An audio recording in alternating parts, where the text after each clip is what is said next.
the splendor of a king, and clothed in majesty.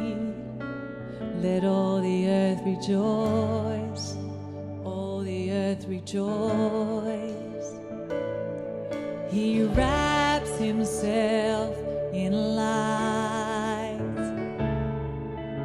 Darkness tries to hide and trembles at his voice, trembles at his voice. And how great is our God. Sing with me, how great is our God. And oh, we'll see how great is our God. Come on, let's sing age to age. And age to age he stands, and time is in his hands, beginning and the end, beginning and the end. The Godhead three in one, Father, Spirit, Son, the Lion and the Lamb, the Lion and the Lamb. Come on. And how great is our God. Sing with me, how great is our God. Don't we see how great is our God. Come on, let's declare his name. He's the name above all names. You are worthy of all praise, and my heart will sing, how great is our God. His name is the name above all names. Yes, Lord, you are worthy of all praise, and my heart will sing, how great is our God. Come on, let's declare one more time, how great is our God. And how great is our God. Sing with me, how great is our God. Don't we see how great is our God. Sings my soul. Then sings my soul, my Savior God, to thee. How great thou art, how great thou art. Then sings my soul, my Savior God, to thee. How great thou art,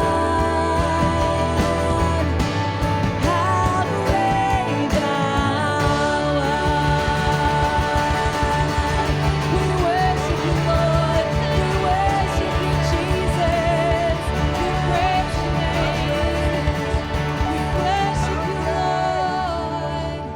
Jesus.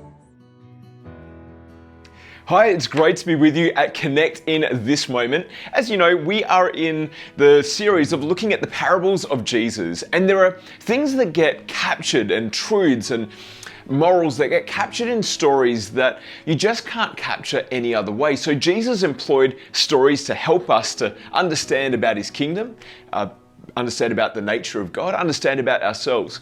And today's parable of the workers in the vineyard is no exception. There are so many biblical truths about the kingdom of God that are embedded in there. And my prayer for us today is that we would have our hearts and our eyes illuminated to see what God is saying. We're going to start from Matthew chapter 19 and verse 30. Jesus said this, "But many who are first will be last, and many who are last will be first. For the kingdom of heaven is like a landowner who went out early in the morning to hire workers for his vineyard. He agreed to pay them a denarius for the day and sent them into his vineyard. About 9 in the morning, he went out and saw others standing in the marketplace, doing nothing. So he told them, 'You also go and work in my vineyard, and I will pay you whatever is right.' So they went.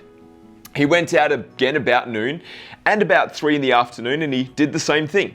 About 5 in the afternoon, he went out and found others still standing around. He asked them, 'Why have you been standing here all day doing nothing?' You can almost hear the judgment in his voice. But they replied, 'Because no one has hired us.' He said to them, 'You also go and work in my vineyard.' When evening came, the owner of the vineyard came and said to his foreman, 'Call all the workers and pay them their wages, beginning with the last ones hired and going on to the first.' The workers who were hired about 5 in the afternoon came, and they each received a denarius. So when those who were hired first, they expected to receive more. But each one of them also received a single denarius. When they received it, they began to grumble against the landowner. 'These were the ones who only worked for 1 hour,' they said, 'and you've made them equal to us who have borne the burden of the work and the heat of the day?' But he answered one of them, 'I am not being unfair to you, friend. Didn't you agree to work for a denarius? Take your pay and go. I want to give the one who was hired last the same as you. Don't I have the right to do what I want with my own money? Or are you envious because I am generous?' So the last will be first, and the first will be last." I don't know about you, but this screams to me of injustice. I mean, this poor worker has been out in the field all day. He has had the burden of the heat. He has worked, put his blood, sweat, and tears into this, going since before dawn. And then these workers that have been there for less than an hour are coming and they're receiving the same pay. It doesn't seem right. It doesn't seem fair. It seems that the first are last and the last is first. And it speaks to me about how there is something that I'm missing in my way of interpreting the world, my way of seeing how the kingdom of God works, that is in confrontation with what Jesus is trying to speak to us. Recently, I took my boys out. My youngest son had a birthday party to go to. And my oldest son, Judah, we had a bit of time together. We went out, we had dinner, and we went out looking for dessert. We ended up going to Coles and we got a packet each of whatever chocolate we want. I chose my peanut M&Ms. They're just the absolute best things on the planet. He chose some little curly whirlies. Do you remember those from your childhood? A little packet of those. And we're sitting there at the middle of the shopping center watching Netflix together, chewing away. And then we came out to collect my youngest son from his party. And when we got there, they had some leftover ice cream birthday cake. And my oldest son was given the birthday cake on top of the curly whirlies. And I tell you, my youngest son was so upset. He was furious because of the injustice. It was his friend's birthday party, and now his older brother got the curly whirlies and got the ice cream cake, and he kicked up a storm and he was in a grumpy mood all the way through until bedtime. And I sat at the edge of his bed trying to keep a straight face and have this conversation with him, and I said to him, "Son, it seems like jealousy has come into your heart in this moment. And it seems like jealousy has come like a thief and it's stolen something from you." And he looked at me with these sort of suspicious eyes. "What are you talking about, Dad? What do you mean something's been stolen from me?" Well, I said, "Son, you've lost your peace. Son, you've lost your joy. Son, you've turned what was a blessing and a great night, something that was bestowed upon you, a great opportunity to connect with your mates and to have an absolute blast. And this whole night has been turned upside down because of the way that you saw this incident." And I think it's quite similar to what Jesus is teaching us here. If we look around to our left and to our right and we compare ourselves, we compare our stage of life, we compare our marital status, we compare our relationships, we compare the cars and the material possessions, the places that we live, it's very easy for envy and jealousy and self-righteousness and even entitlement to creep up within us. But when we realize that God's grace is so magnificent, His generosity so abounding, jealousy starts to dissipate and gratitude begins to rise with us. And as gratitude rises, joy comes into our heart, peace comes into our heart. Everything that we had so wanted to be entitled to and to fight for suddenly becomes available to us. We get a revelation of the goodness of God. I believe this is what Jesus is wanting to speak to us today.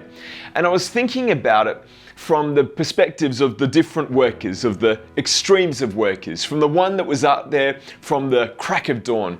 He reminds me a little bit of the Apostle Paul, and in Corinthians, I think it's 1 Corinthians chapter 11, the Apostle Paul, he starts to describe the endurances that he's had to go through. He's been shipwrecked 5 times, and he's gone through famine, and he's gone through beatings, and he's been imprisoned, and life has been hard as he's sought to follow Jesus and to extend the kingdom of God. Now, don't get me wrong, he's not having a whinge and a grumble. He is actually illustrating a point to the Corinthians, who themselves were in a place of whinging and grumbling. But it does illustrate that Paul has been through an awful lot to represent and extend the kingdom of God. But then we have the criminal that's next to Jesus. He's lived his whole life for himself. He's been a criminal, he's stolen, he's taken anything that he wanted, he has taken a hold of in his own strength, in his own time, at whatever wish and desire that he's had. And there as he's hanging on the cross about to die, he turns his head to Jesus and said, "Jesus, would you remember me in paradise?" Both Paul and this criminal instantly received the same grace. They both get the invitation to not only go to heaven, but to have a life-giving relationship with God for all eternity. It doesn't seem right, or does it? I think this parable is all about us looking to who God is, not looking at our own vested interest in what we do, in our church involvement, in our giving, in what we do to extend God's kingdom or to earn God's approval, if there was such a thing even possible. This parable teaches us about grace upon grace. I was thinking about the servant that jumped in at the last moment, an hour before the end of the day, still receiving his denarius. You know, I believe that they had such a revelation of grace upon grace. Grace that at the end of the day, where they didn't know where money was going to come, where provision was going to come, how they were going to feed themselves or look after their families. And at the last moment, they get hired. And not only do they get hired, but they get paid a full day's wage. The gratitude that would have swelled up within them would have transformed the way that they saw the master and saw their time, their day, and their time here on earth. And I believe that we've got something to learn from the one that was employed at the very last moment, to appreciate, live with gratitude, and experience the grace upon grace that Jesus gives to each and every one of us. He gave his life in exchange for us while we were still his enemies, while we were still unworthy. As we bring Connect Group to a close in this moment, I want to leave you with 3 questions. The first one, I want you to relive a moment from your childhood or adolescence and share a time where jealousy got the better of you. Try and think of a funny story. You might have a serious one, but go with a funny story around that and share that with the group. The second question I want to bring to you tonight, or in this moment, is what advice would you give to the worker that have been out through the heat of the day and worked the full day as they come to you disgruntled? You're catching up with them for dinner. What advice are you going to give them? And thirdly, what does this parable teach you about the grace of God? And I want you to answer that from a personal perspective. What is Jesus teaching you personally about his grace today? Have a great discussion time, and we'll see you next time.